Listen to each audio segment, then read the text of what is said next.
आयशा शेख।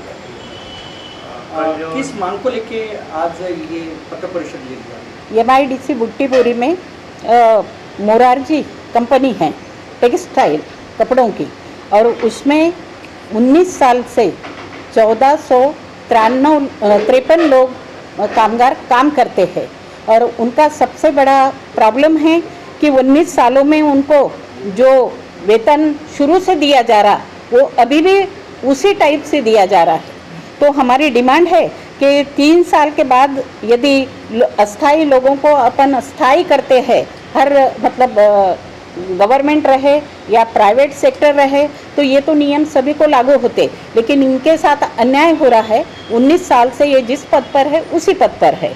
दूसरा मुद्दा है कि इनको किमान वेतन और विशेष भत्ता मिलना चाहिए। तो वो किमान वेतन तो दे रहे हैं, 453 रुपये इनका किमान वेतन है, तो वो 400 रुपये इनको देते हैं और 54 रुपये इनका वो PF में डालते हैं। लेकिन अभी जो महंगाई को देखते हुए जिसको TADA कहा जाता, तो ऐसा कुछ भी इनको देते नहीं। टोटल मतलब इनको 12,000 रुपये पेमेंट मिलता, 4,000 इनके मकान का किराया, 4,000 बच्चों की फीस, और 4,000 में ये किराना क्या लाएंगे, राशन क्या लाएंगे, और 10 किलोमीटर अंदर इनको बुट्टीपुरी से गाड़ी से मतलब कंपनी जाना पड़ता। तो डीजल पेट्रोल तो आप लोगों को पता ही है इतना महंगा है, तो ये वहाँ नहीं जा पाते।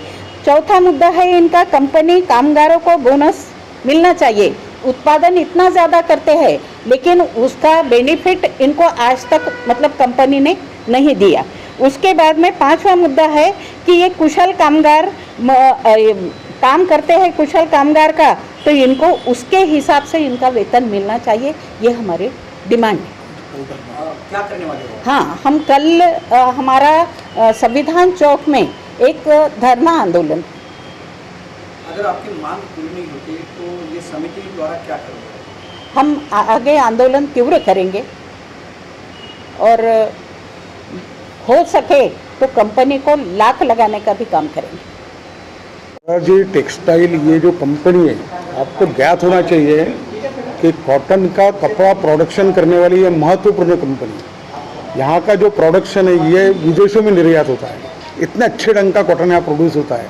ये आश्चर्य की बात है कि आज ये मसला अपने सामने आया। जिस दिन से कामगार वहाँ आंदोलन कर रहे हैं कि 19 साल इस कंपनी को, जहाँ तक है कि नई कंपनी खुली तो उसको गवर्नमेंट के मुताबिक 5 साल छूट होती है, मगर 5 साल वो कंपनी को होने के बाद वहाँ के कामगारों को कायम मस्टर पर लेना, उनको PF लागू करना, उनका हर साल 2 बार जो महंगाई भत्ता बढ़ता वो लागू करना, ये वो कंपनी की जिम्मेदारी है। मगर सामने ये आ रहा है कि कंपनी चूँकि पॉकेट यूनियन का जो दौर बुट्टीपुरी MIDC में भी चल रहा है, तो उसके कारण कुछ लोगों को, अपने नेताओं को अपने हाथ में लेकर उन्होंने इन कामगारों की तरफ ध्यान नहीं दिया।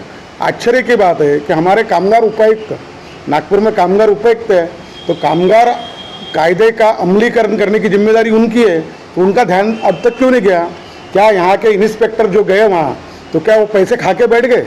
इनका ये जो मस्टर पर रेगुलर उनको वेतन देने की जिम्मेदारी, महंगा भत्ता बढ़ाने की, तो हमारा कामगार आयुक्त कार्यालय, उपायुक्त कार्यालय इसमें फेलियर साबित होता है। और इसलिए कल के धरने के माध्यम से कल निवेदन कामगार उपायुक्तों को दिया जाएगा।